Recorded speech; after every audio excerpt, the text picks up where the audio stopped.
శుక్లపక్షం లేదా కృష్ణపక్షం 2 పక్షాలు ఉంటాయి ఒక నెలకి. ఈ 2 పక్షాలు శుక్లపక్షం అంటే పౌర్ణమి ఏదైతే అమావాస్య నుంచి పౌర్ణానికి వస్తుంది, ఈ పౌర్ణానికి వచ్చేదాన్ని శుక్లపక్షం అంటాం. పౌర్ణమి నుంచి అమావాస్యకు వచ్చే 15 రోజులు అయితే ఏదైతే ఉండదో అమావాస్య అంటాం. ప్రతి నెలకి 2 పక్షాలు ఉంటాయి.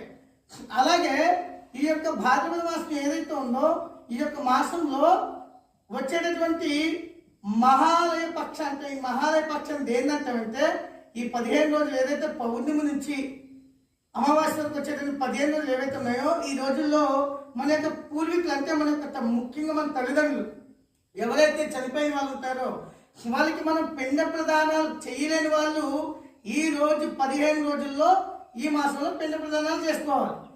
అదేవిధంగా కొంతమంది పిండ ప్రదానాలు చేస్తారు, కానీ ఎలా చేస్తున్నారు? చనిపోయినటువంటి డేట్ ఏదైతే ఇంగ్లీష్ క్యాలెండర్ ఉందో ఆ క్యాలెండర్ ప్రకారంగా చేస్తున్నారు కాబట్టి అవి చెల్లవు. కాబట్టి మనం పుట్టినరోజు కూడా అలాగే చేసుకుంటున్నాం పొరపాటున. ఏ తిథి అయితే పుట్టామో ఆ తిథిని పుట్టినరోజు చేసుకోవాలి. అలాగే మనం పిండ ప్రదానాలు కూడా మన యొక్క పెద్దలకి మన పూర్వీకులకి ఆ విధంగా పెట్టాలి, తిథి ప్రకారంగా పెట్టాలి.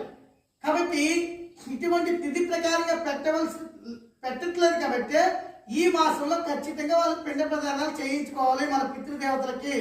ఎందుకంటే నువ్వు సంక్రాంతి నాడు పెట్టినా పెట్టకపోయినా వాళ్ళు చూస్తారు, కానీ ఈ యొక్క మహాలయ పక్షంలో మాత్రం నా వాళ్ళు పెడుతున్నారా లేదా ఎదురు చూస్తూ ఉంటారన్నమాట.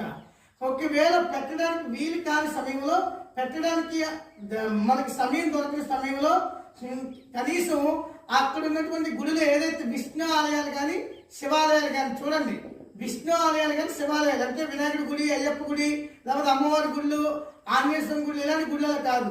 విష్ణు ఆలయాలు, రామాలయాలు, శివాలయాలు, కృష్ణాలయాలు ఇలాంటి వాటిలో మాత్రం ఉండే పంతులకి స్వయం పాకం దానం ఇవ్వండి. స్వయం పాకం దానం కూడా ఎలా ఇవ్వాలి? ముందు రోజు మీరు ఆకలితో ఉండాలి,